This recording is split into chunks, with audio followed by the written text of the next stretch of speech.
Okay, right. So what are we talking about is nothing but a Stokes theorem. So we are talking about nothing but a Stokes theorem. The integral of any vector around a closed path is equal to integration of the curl of that vector throughout the closed path on that is which is going to be throughout the surface enclosed by that particular path. So integral of a vector. So what does this mean is, see, we have an equation which I have the equation that has been here. I am on the 50th slide. What does it says is h bar dot dl bar, okay, is equal to, that is, del cross h bar which has been given to you. So what does it says? Integration of a vector in an closed path is equal to curl of that vector enclosed in the closed path which has been given to you, right? So integration of a vector around a path, that is a line integral, is nothing but equal to the surface integral, and that surface integral shows that it is curl of that particular vector. Now what do we mean by curl and that is gradient? Is curl is nothing but the cross product of a vector, we call it as a curl, and a dot product of a vector, we know that we call it as nothing but a gradient, which has been defined as. So we have already done with these particular two definitions. Now we are going to prove how that h integration of h dot dl is equal to, that is, integration with respect to s, and it is del cross h bar which has been given back. Is it clear? So this is your Stokes theorem. So how are we going to start with the Stokes theorem? Is, see, we have by Ampere's circuital law. Yesterday itself we have done Ampere's circuital law. What does the law states that? It is nothing but the integration that is in the closed path for the magnetic field intensity is nothing but equal to the current which has been enclosed in that particular conductor, right? So you have, that is, h dot dl bar, integration of h dot dl bar is equal to I, which we stated yesterday. So this I have represented as equation 1 which is there. Now coming to the next term, that is, I am defining current density. As we have defined charge density, okay, that is charge density. We know that we have defined charge density as rho L. We have defined charge density as rho V. So that is the density, that is charge density. If I say, if I want to represent rho L, so how do I write it as? It is nothing but equal to Q upon L. That is the length of the line over which the charge is distributed. Now, similarly, if I want to define current density, then it is nothing but represented as J bar. So where I have represented that is here.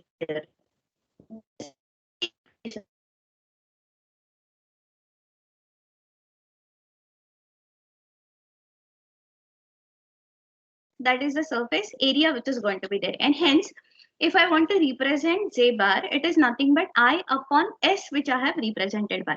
So what is the equation I have expressed over here? See, the current density is integral of J bar dot ds bar. So how do I come to this equation?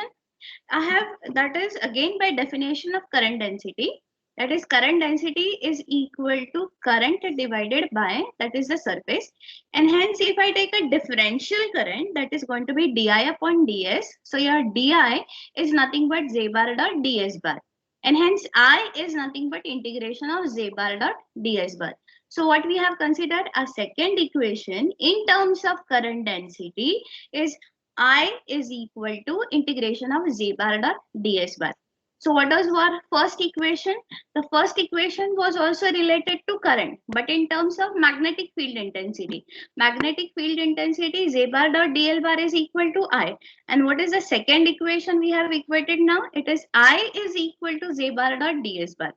Now equating 1 and 2 equations together. So what I'll do is integration of h bar dot dl bar over L is equal to integration of J bar dot ds bar over S, which is I have represented.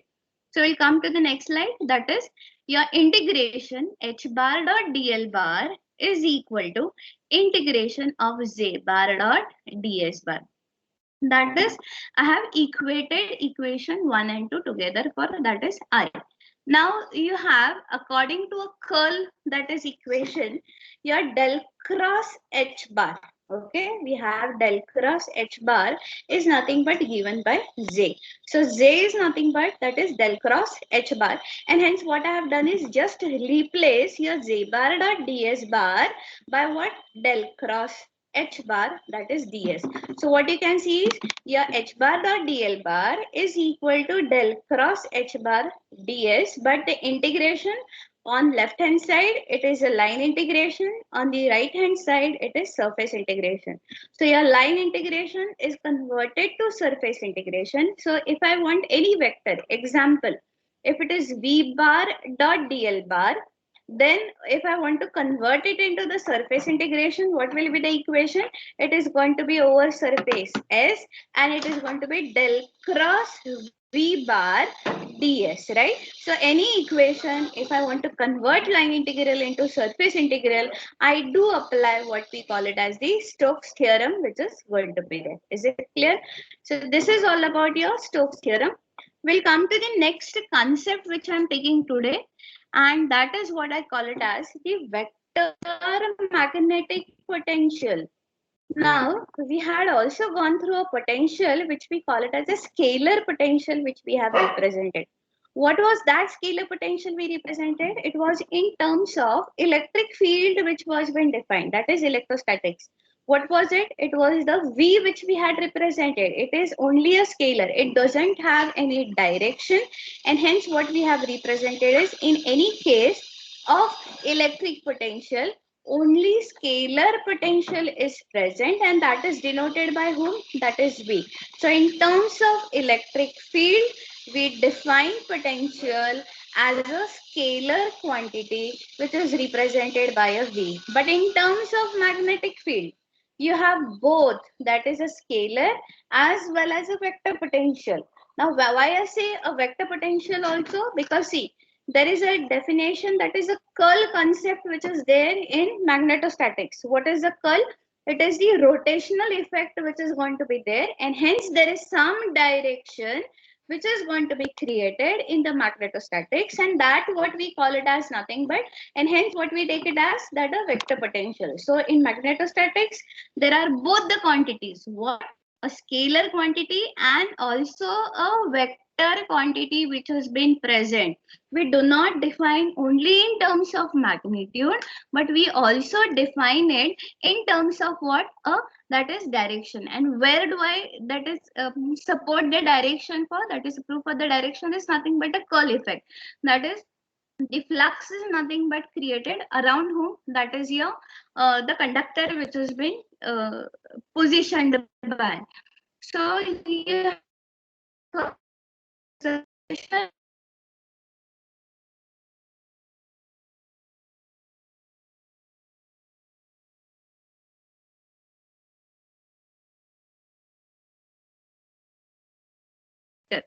while we have denoted, or generally we use for magnetic potential, sorry, for the scalar magnetic potential, we use Vm as the notation which has been used.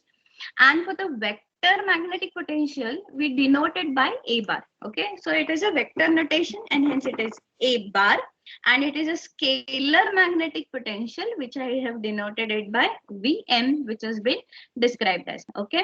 So in that is electric field, we define it as only V. We had different derivations which we had also gone through the potential, that is the electric potentials, that we call it as a scalar potential. But here it is vector as well as the scalar magnetic potential in magnetostatics, which we are defined by. Okay. So now we have, according to gradient definition, what we know, that del dot V, okay, that is the gradient. Dot product of any vector is nothing but called as a gradient. Cross product of a vector is nothing but called as a curl, which has been defined. We had gone through this equation when we had gone through the divergence theorem, which we had, that is stated by. So your E bar is equal to minus del dot V. So here V is nothing but we define it as a electric, that is the scalar potential. So we have another quantity that is we define in magnetostatics, and that quantity, or rather if you say that We have identity, that is a vector identity, where it is given as del cross, means it is a curl of whom, that is a gradient which has been defined here. Why? Del dot v. Correct? It is del dot v. So del dot v is what? A gradient. But what I have used previous to del dot v, it is a del cross of del dot v. Del cross with anything is nothing but a curl. So it is a curl of a gradient of a scalar field which has been defined. So what is V over here? V is a scalar quantity. So it is a curl of a gradient of a scalar field is nothing but defined as 0. So this is nothing but an identity. If you have a proof for this, if it is needed, we'll go through the proof in detail. But now just take it as an identity. That is, what is the identity? Is curl of a gradient of a scalar is nothing but equal to 0, which has been defined by. Now coming to another quantity that is we are defining here, and that we define that it is a magnetic scalar potential. Here we had defined previously that is a electric scalar potential which we have defined, that is E bar is equal to minus del dot V, which we have defined. Here it is the magnetic scalar potential which we are defining. What is that magnetic scalar potential? H bar. Okay. H bar is equal to minus del dot Vm. But when we say that, when your J bar is nothing but equal to 0. If J bar is equal to 0, then we define this. This is again an equation which we have similarly put forth as per the gradient equation, and hence that is we have H bar is equal to minus del Vm. So this is a scalar quantity which we have defined. Now according to the curl, okay, according to curl, we also know that J bar is equal to del cross H bar. Okay, this is an identity which is again going to be there. So we have your H bar, which we have given by minus del dot Vm, right? We have defined it as minus del dot dVm. So I substituted H bar over here as minus del Vm. So now it is a curl of a gradient. Correct? It is a curl of a gradient. And the curl of a gradient is nothing but defined as 0. So we have J bar is equal to minus del cross del Vm, which is equal to 0. So that is a curl of a gradient is nothing but equal to 0. We have another, that is identity, which we are going to define, and that we call it as the magnetic flux lines which are going to be there. So we know that the magnetic flux lines we represent by nothing but B bar, which is going to be there. H bar is nothing but mu B bar, which we have defined by, right? So your magnetic flux lines are always, that is, in a closed loop, its divergence is nothing but 0. Why? Because it is in a closed loop. If we take it in a closed loop, the starting point and the end points becomes the same, and hence we say that the flux lines are nothing but equal to 0. So here we define the divergence of this particular flux line. So what you have is del dot B bar is nothing but equal to 0. Okay, that is del dot B bar is nothing but equal to 0. This is again one of the identity, and we call this identity as the Maxwell's equation, which has been represented. Okay, we define it as the Maxwell's equation. We'll be going through one by one all the 4 to 5 Maxwell's equation in the integral form and the point form also, just to summarize it. So this is another, that is identity which we have defined, that is del dot B bar is equal to 0. Now to satisfy this vector identity, what do we write as? That is V bar. Okay, is somewhere del cross is equal to del cross A bar, where A bar we have already defined that it is a vector magnetic potential which has been defined.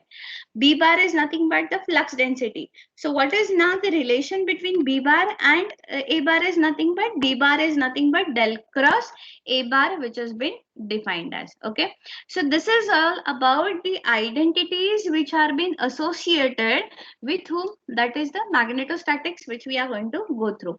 So once again, we'll just go to the identities. What are the identities which we have done is, one is, that is related to electrostatics, E bar is equal to minus del dot V. As per, that is the scalar quantity, curl of a gradient of a scalar field is nothing but equal to 0. So it is del cross del V is nothing but equal to 0. Any quantity can be present over here. Any scalar quantity can be present over here. The identity is what? The curl of a gradient of a scalar field is nothing but equal to 0. And what you have next is, similarly, we have H bar, which is in terms of magnetic potential given by minus del Vm, that is equal to H bar. And we have, according to the curl, we have Z bar is equal to del cross H bar. And once we substitute H bar, we have again curl of a gradient is nothing but equal to 0. So this is again another quantity, that is a magnetic flux lines, that its divergence is nothing but equal to 0. And hence we have stated that it is del dot B bar is equal to 0. And the last quantity, that is a curl quantity, or we'll call it as the, for the B bar, we have a vector quantity that is given by del cross A bar. That is nothing but a relation between flux and the magnetic vector quantity which we have defined, because flux are nothing but the lines, and these lines are having some direction, and hence these direction are given by the relation, that is curl quantity is nothing but for that vector which we have defined by. So this is the relation between, that is the quantities. Now, as per the Stokes theorem, if you want to go through details with the Stokes theorem, write out. Otherwise, we can go to the, that is next